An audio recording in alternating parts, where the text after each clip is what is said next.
Hello दोस्तों। आज हम लोग देखेंगे अर्थव्यवस्था एक परिचय में पहला अध्याय। तो अर्थशास्त्र क्या है? अर्थशास्त्र का शाब्दिक अर्थ है धन का शास्त्र। अर्थशास्त्र के अंतर्गत धन और उससे संबंधित सभी पक्षों का समग्र अध्ययन एवं विश्लेषण किया जाता है। अर्थव्यवस्था उत्पत्ति, ऑयकस और नोमोस घरेलू और मैनेजमेंट, आइकोनोमिया ग्रीक भाषा का शब्द है। अर्थशास्त्र के प्रमुख 5 स्तंभ हैं: उत्पादन, उपभोग, वितरण, विनिमय, लोकवित्त। आधुनिक अर्थशास्त्र में उपयुक्त परंपरागत क्षेत्रों के अध्ययन के साथ साथ अनेक नई संकल्पनाओं का भी अध्ययन किया जाता है, जैसे राजस्व, जन कल्याण, अंतर्राष्ट्रीय व्यापार, विदेशी विनिमय और बैंकिंग। अर्थशास्त्र की परिभाषा के संबंध में विद्वानों के मत। अल्फ्रेड मार्शल ने अर्थशास्त्र मनुष्य के व्यवहार का अध्ययन है। एडम स्मिथ के अनुसार अर्थशास्त्र धन का विज्ञान है। रॉबिन्स के अनुसार अर्थशास्त्र एक ऐसा विज्ञान है जो मानव व्यवहार तथा उसकी आवश्यकताओं, इच्छाओं, उपलब्ध संसाधनों के वैकल्पिक प्रयोग के बीच संबंधों का अध्ययन करता है।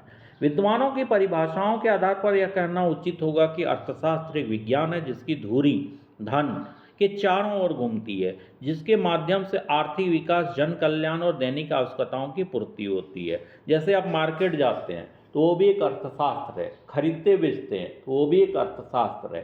तो बोला जाता है कि नहीं कि जहाँ पे इकोनॉमी मजबूत है वो व्यक्ति भी मजबूत होगा। ठीक है।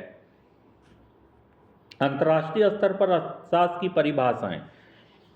तो अध्ययन बतलाता है कि समाज किस तरह से दुर्लभ संसाधनों की सहायता से मूल्यवान उत्पाद तैयार करता है। व्यक्ति, फर्म, संचार एवं अन्य संस्थाएं समाज में अपने विकल्पों का चयन कैसे करती है और यह चयन संसाधनों के समाज को किस तरह प्रभावित करता है, इसका अध्ययन ही अर्थशास्त्र है।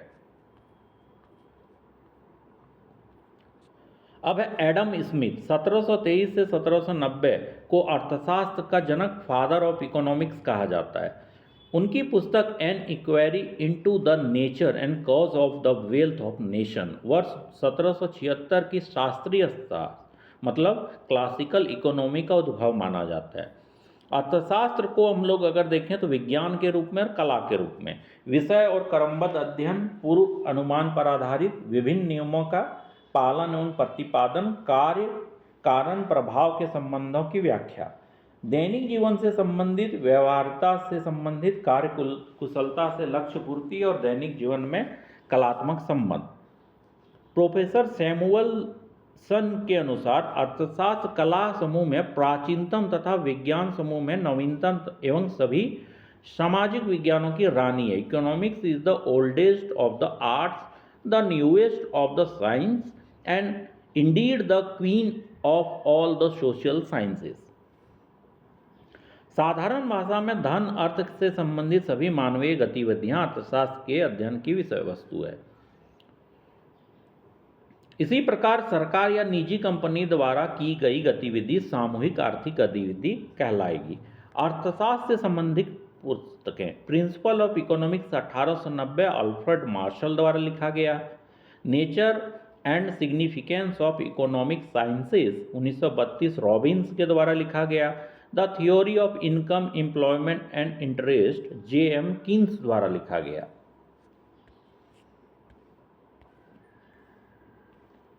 अर्थशास्त्र का महत्व, सैद्धांतिक महत्व और व्यावहारिक महत्व। ज्ञान में वृद्धि, सिद्धांतों में वृद्धि, तर्क शक्ति में वृद्धि, विश्लेषण में वृद्धि, कल्याण में वृद्धि, अन्य शास्त्रों के संबंध में ज्ञान। व्यावहारिक महत्व में उत्पादकों को लाभ, श्रमिकों को लाभ, उपभोक्ताओं को लाभ, व्यापारियों को लाभ, राजनीतिज्ञों को लाभ, प्रबंधकों को लाभ, विद्यार्थियों को लाभ, वैज्ञानिकों को लाभ, सरकार को लाभ। अपनी इच्छाओं की पूर्ति के लिए लोग विभिन्न क्रियाओं में व्यस्त रहते हैं, जिन्हें 2 रूपों में वर्गीकृत किया गया है। आर्थिक क्रियाएं, इकोनॉमिक एक्टिविटीज, मानव द्वारा धन एवं संपत्ति से संबंधित सभी क्रियाएं आर्थिक क्रियाएं कहलाती है।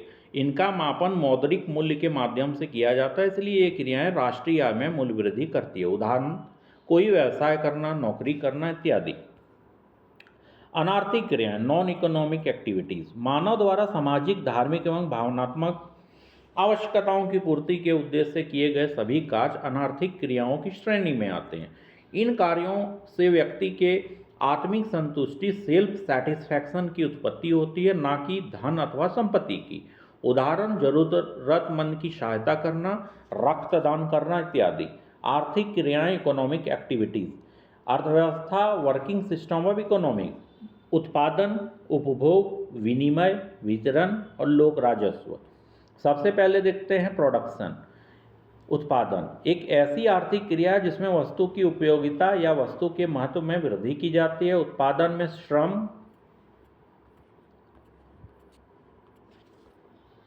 पूंजी, तकनीकी आदि का व्यापक महत्व होता है। अतः एक विषय भी अर्थशास्त्र के अध्ययन क्षेत्र में सम्मिलित किया जाता है। पारिभाषिक रूप से हम कह सकते हैं कि उत्पादन के अंतर्गत किसी वस्तु अथवा सेवा का आवश्यकता के अनुरूप निर्माण या उपयोग किया जाता है, जिससे उसकी संरचना में परिवर्तन होता है।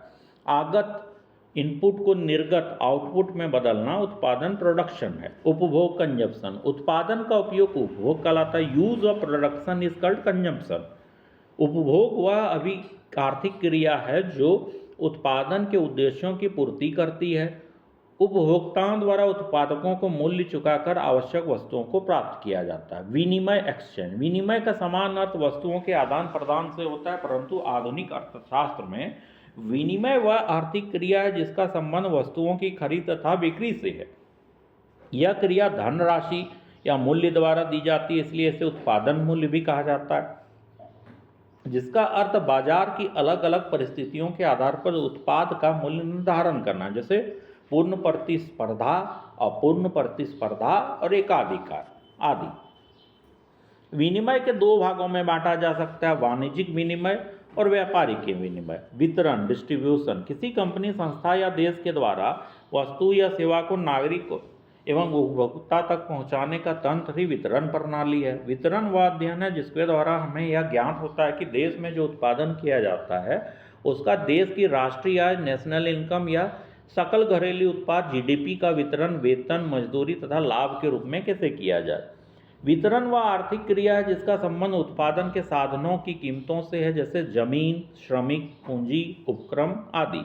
इसे साधन मूल्यांकन भी कहा जाता है, जैसे जमीन का मूल्य अर्थात किराया, श्रम का मूल्य अर्थात मजदूरी, पूंजी का मूल्य अर्थात ब्याज तथा उपक्रम और उद्यम का मूल्य अर्थात लाभ। लोक राजस्व, पब्लिक फाइनेंस, इसके अंतर्गत लोक आय, लोक व्यय, वित्तीय प्रशासन, लोक ऋण से संबंधित समस्याओं का अध्ययन किया जाता है। Thanks for watching.